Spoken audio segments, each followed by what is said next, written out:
Hello and welcome to my garden. It might not look much now, but when we first moved into this house, this whole patch was full of brambles and thorns and weeds.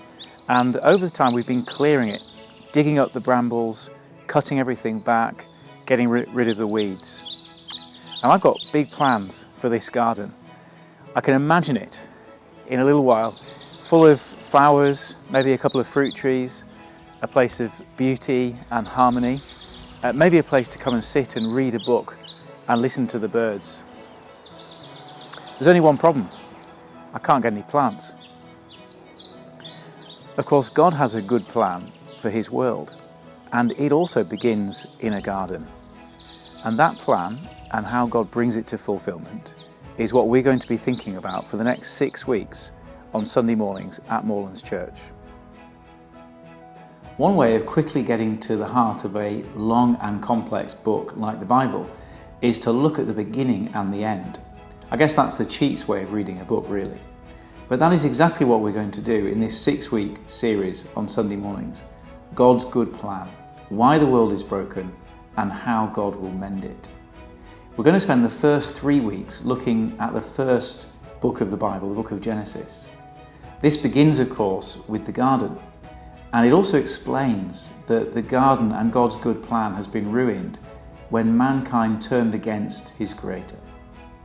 We're then going to spend the second 3 weeks of the series looking at the last book of the Bible, the book of Revelation. And here we'll see what God's final plans are for his world and how he brings about a restoration of the whole of creation. And there we're going to see that the garden at the end is even better than the garden at the beginning. And it seems to me that there has never been a better time to do this series than now, to understand God's world, what's wrong with it, and what God is going to do about it. And I'm hoping and praying that as we take this slightly unusual look at the Bible story at the beginning and the end, we're going to learn 3 things. Firstly, I'm hoping that this series is going to help us to get to grips with the big storyline of the Bible. The Bible is a rich and complex book. It covers the whole history of the people of Israel, the life and death of Jesus, the birth of the church, the spread of Christianity throughout the Roman Empire. It's a big story. And it has law and prophecy and vision and proverbs and songs and all sorts of different types of literature. And sometimes that complexity and that richness can be overwhelming. But just as you can get a grip on the storyline of a novel by looking at the beginning and end, so as we look at the beginning and the end of the Bible, we're going to understand that the big storyline that is running right through it is God's good plan, the kingdom of God. And if we understand that big picture, then hopefully we'll be able to make sense of the rest. Secondly, I'm hoping that this will point us to where real hope can be found. We're going to see that death and disease and darkness are part of this world because of humanity's rebellion against our Creator. But just like the weeds and brambles in my garden, they're not part of God's final plan. This means that trusting in the NHS or vaccines or science or health or long life in this world is not where we should be placing our hope. But our hope should be in God's plan, his kingdom that is coming. Thirdly, and most importantly of all, we are going to see the greatness of Jesus Christ.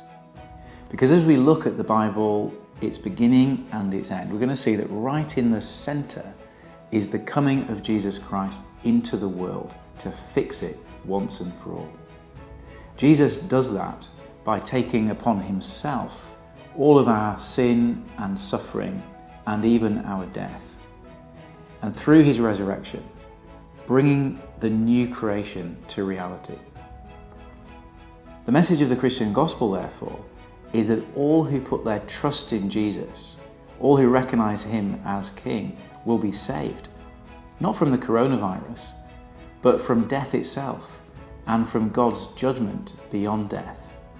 That is the message of hope that the Bible teaches us. As Psalm 2 puts it, blessed are all who take refuge in him. So wherever you are in your spiritual journey, Whether you're somebody who's been a Christian for 50 years and has been reading the Bible all your life, or whether you're brand new to it and just looking into it for the first time, I'd love to invite you to come on this journey with us as we look at the beginning and the end of the Bible, God's good plan, why the world is broken, and how God will mend it.